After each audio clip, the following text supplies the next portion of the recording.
All right, so let's talk about how to do this problem because I saw a lot of people do the one part right, but then the other part was wrong. So for number one, we're just going to do number one because number two is pretty much the same thing. You're just doing it on the y-axis instead of the x-axis. So in number one says center the long side of an isosceles triangle. And this triangle is supposed to be how long? 8. It's supposed to be 8 long. Okay, so the triangle would be like 8 long. And then how long are the other legs? 5. And if one of them is 5, the other is 5, right? Yes. The problem is it says center it at the long side on the x-axis at the origin, which means that where should that go? I saw a lot of people try to put a vertex right here. Where do you actually want the vertex to be? On the sides. How far each way? 4. Why 4 and 4? Okay. Good. So in total, if it needs to be 8, you have to do 4 this way and 4 the other. It also says mark the coordinates. So what coordinate would this be?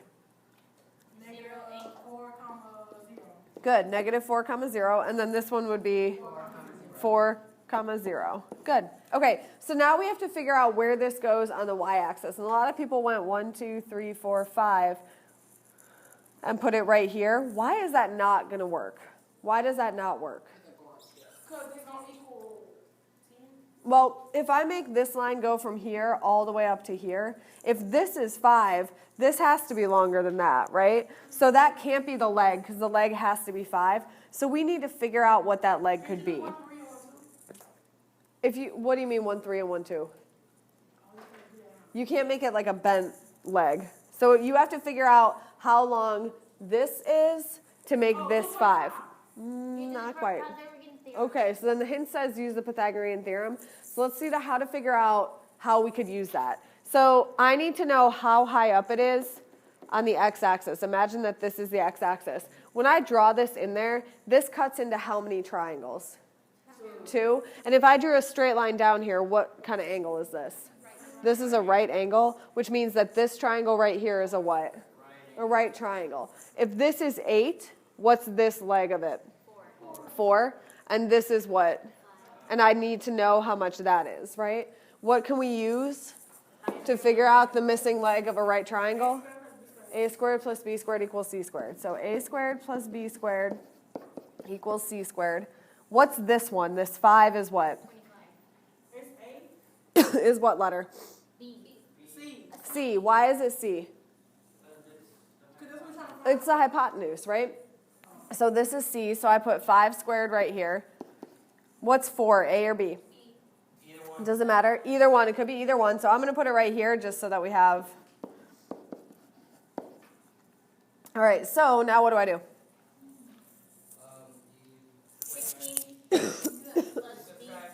16 plus b squared equals 25. Now what?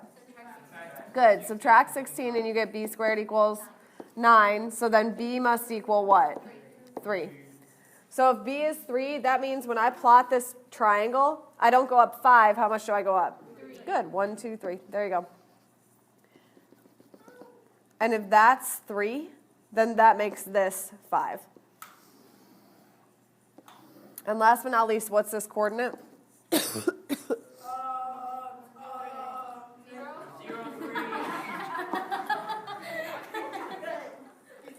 0, 3.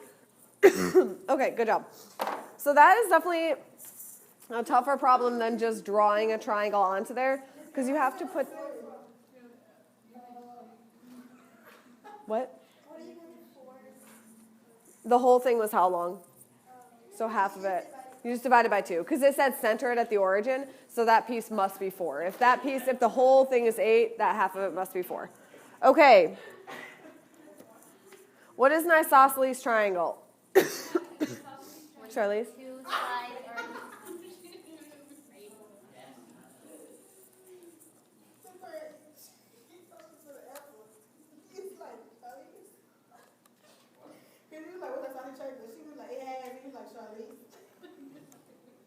Charlize, what is an isosceles triangle?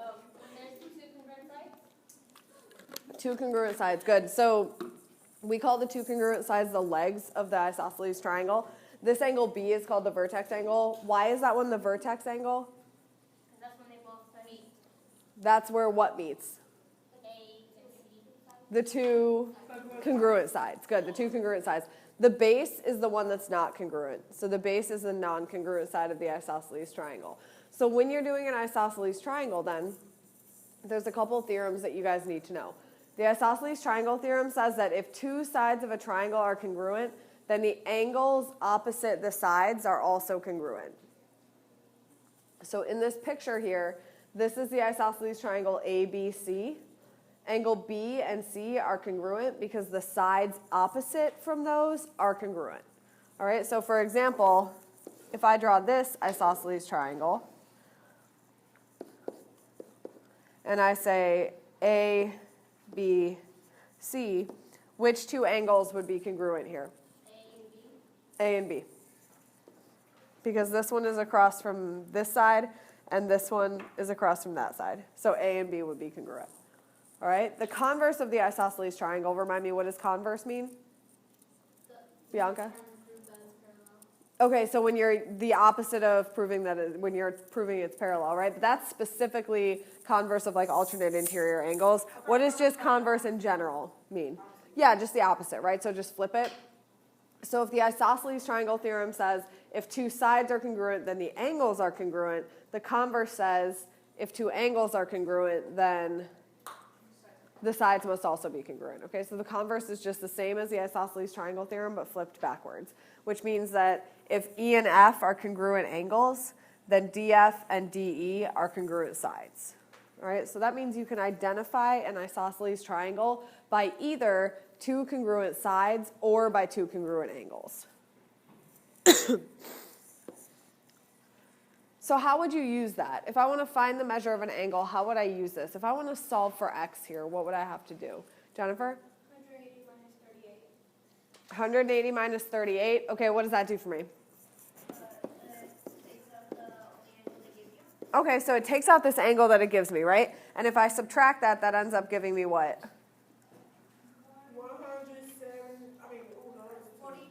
142.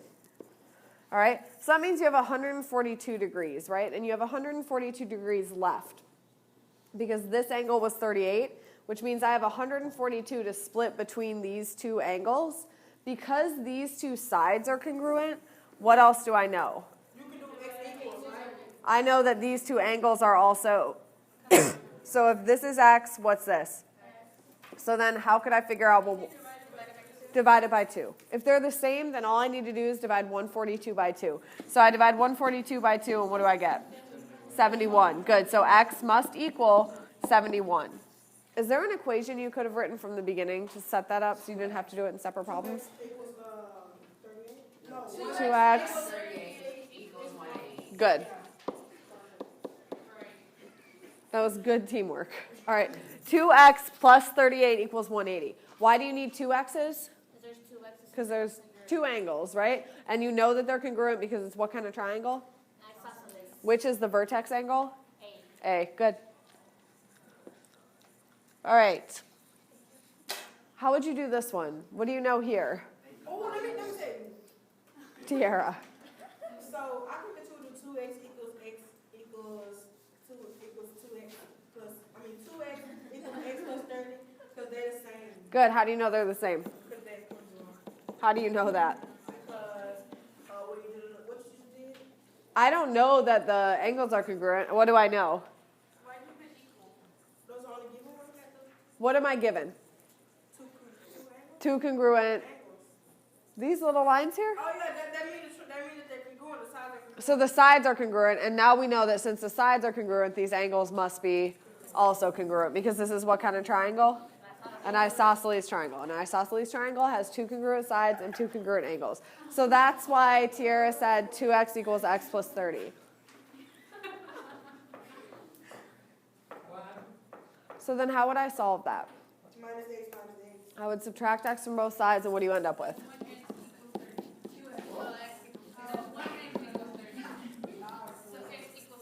Good. Rebecca, why is it 1x? Yeah. Okay, because you do 2x minus 1x, right? Which gives you 1x. You don't need that 1, so x equals 30. If I asked you to plug it back in, what would you do? 30 times 30 plus 30. 30 plus 30 or? 2x times 30. 2 times 2 times 30. Either of those would work, and they would give you what? 16. They would both give you 60. So if they're both 60, could you figure out the other one?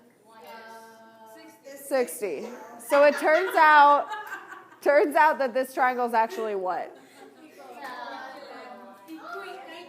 Equiangular. They was laughing at me earlier when I said that, Miss Byrne. Equiangular? Yeah. Why? Because you said this triangle, and I was like, they was like, they started laughing, and I was like, look. It is equiangular. Okay.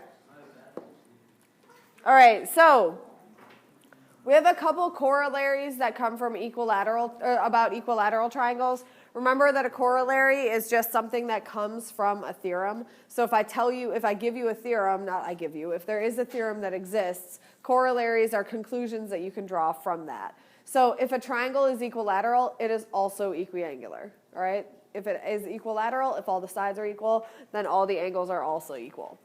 And then the other corollary is if a triangle is equiangular, then it is equilateral. So that's just the converse of that, all right? So same kind of thing as with isosceles triangles. If you have all 3 angles are equal, you know all 3 sides are equal and vice versa.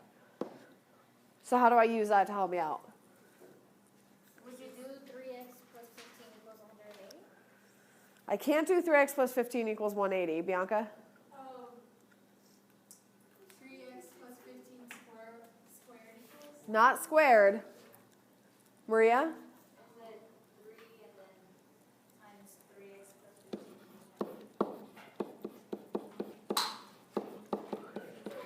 You could do that. Is there an easier way to do it with smaller numbers?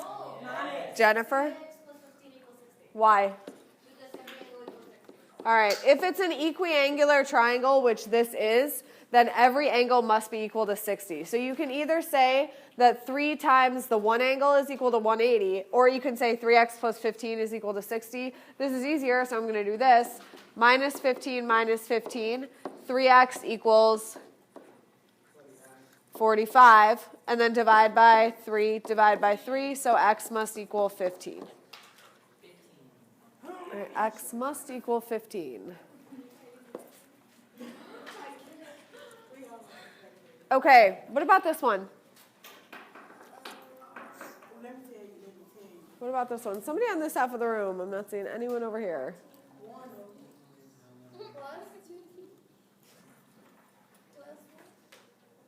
If all the angles are equal, then what do you know about the sides? See, he just said it. 1? They're all equal. So what equation could you set up?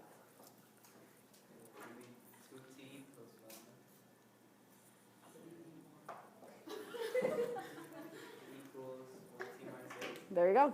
All right, 2t plus 1 equals 4t minus 8. Because if it's an equiangular triangle, it's also an equilateral triangle, therefore all the sides are equal. How would I do this one? You get the variables to one side. Get the variables to one side. I should subtract what? Why? Okay. Yeah, that keeps it positive. Okay, so then I've got 2t minus 8 equals 1. So now what?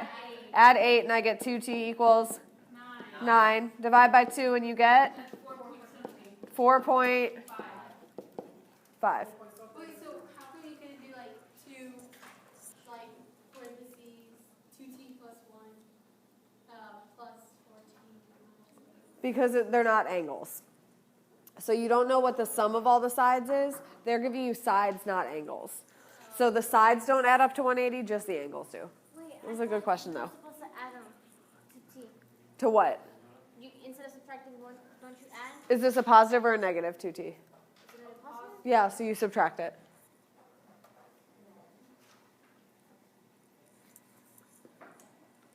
Okay, go do these 4 at your boards.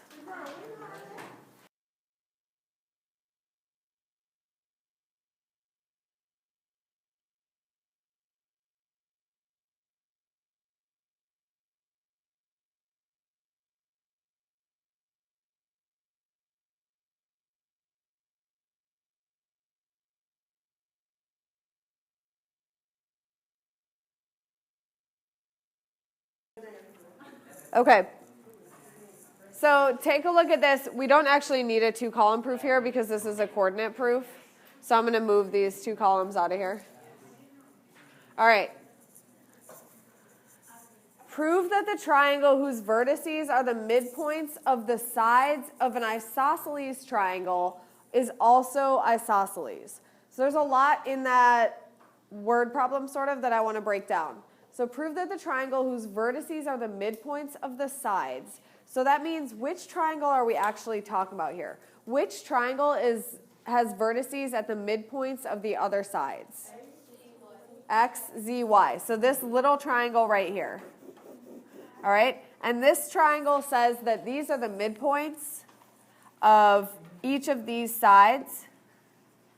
And I need to prove that this is an isosceles triangle. So how can you prove that a triangle is isosceles? The 2 sides are equal to each other, right? So in a coordinate plane, when I want to prove that sides are equal to each other, think back to the proofs that you guys did in that packet last week. What do you use to prove that sides are equal to each other? The distance formula. So what is the distance formula? X1 minus X2 square plus Y1 minus Y2 squared. Okay, this is supposed to be a 1. All right, good. That's the distance formula. So we need to find the distance of, it could be any of them, but which ones do you think are going to be equal to each other? Because if you start with those 2, you save yourself some time. So which ones do you think are going to be equal? XZ and YZ. Okay, so let's take a look at XZ first. All right, to do this, I need the coordinates. So I'm going to need to figure out these coordinates. I know that this is 0, 0, and I know that this is 4A, 0. So what does Z have to be? 2A and 0. Why is it 2A? Because it's half of the 4. Good, it's half of the 4, and this point is the midpoint. Good, so it's half of the 4. Okay, what would X be?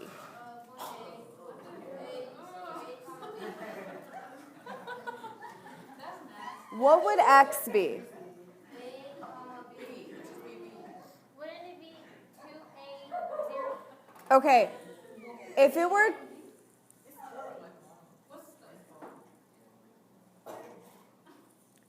If it were 2A, it would be even with this one. So then this must be what? 0. Not 0, because 0 is right here. It must be 1A. Wait, but I don't understand why. Because this right here is 0, and this is 2A. The x value of this coordinate would be 1A. Okay, so then what would the y value be? Oh, maybe 2? 2B? Hang on, the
board just froze.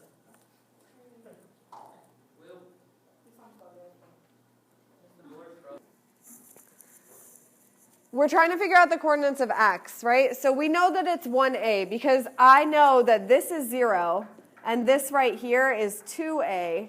So this right in between it would be at 1a. And if this is 2b up here, then what would this have to be? 1b. So the coordinate of x is 1a, 1b. So then what would the coordinate of y be? 1B, 2A. It would be, well, this is 2a right here, 3a, and then 1b.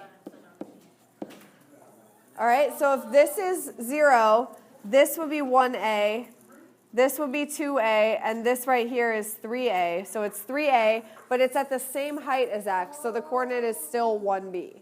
So then we just need to plug those in to the distance formula to make sure that this is equal to each other. So let's take a look at x, z first. So we're looking at these. What's my x1 variable? 2a minus, what's my x2 variable? 1a squared plus, what's my y1 variable? 0 minus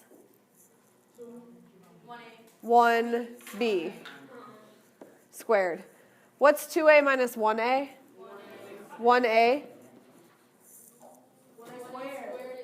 It's 1a squared plus, what's 0 minus 1a? 1b. Negative 1B Squared. Okay, if I squared this, what does that give me?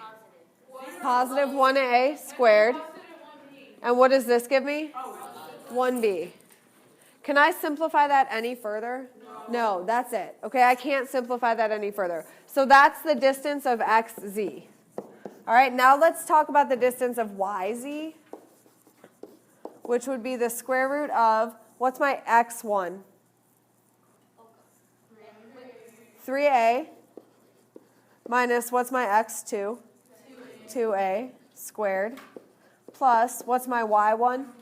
1b minus 0 squared. What's 3a minus 2a? 1a squared plus, what's 1b minus 0? 1b squared. Are those the same? Yes. So is this an isosceles triangle? Yes. So did you prove what it asked you to prove? Yes. Okay? So you aren't doing a 2-column proof. This is a coordinate proof like what we were working on Friday. Does it look like a lot? Yes, it looks like a lot. There's a lot to do there. So sometimes instead of all of this, my recommendation would be take out 2a and 2b and pick some numbers. Okay? Pick some numbers that will work, that you could plug in for those things, because then you don't have to deal with all the variables, because I think a lot of times that's what gets confusing. All right? So for example, if I gave you this, and I said, here's a coordinate plane right here. Here's the corner of a triangle. Here's another vertex of the triangle. And if I said, this is 0, 0, and this is 6, 0, what would this point be? Good, 3, 0. How do you know that? Because it's half of it. When it's numbers like that, it's a lot more obvious. Sometimes when people, like when you put in the 1a and the 1b in here, then it gets confusing to try to figure out what that is. So by all means, just don't use the variables. Just take the variables out or plug in other numbers. That's okay. All right? Give yourself the best chance of getting these right by making it in terms that are familiar to you. Because all you need to do is prove that these two equal the same thing. So even if those variables weren't there, it would still work out. They would equal the same thing, because it would be 1 squared plus 1 squared, which is 2. And over here, 1 squared plus 1 squared is 2. So you'd still get that they're the same. So you've proven that they're isosceles triangles, and that's all you have to do. You don't have to figure out how long they actually are. You just need to prove that they're isosceles triangles. Okay, questions on that? I know that was kind of long and complicated. All right, I want you guys to do your exit ticket. Go ahead and just do it at your seats, on your slides, and when you're finished, bring it up to me so I can check it.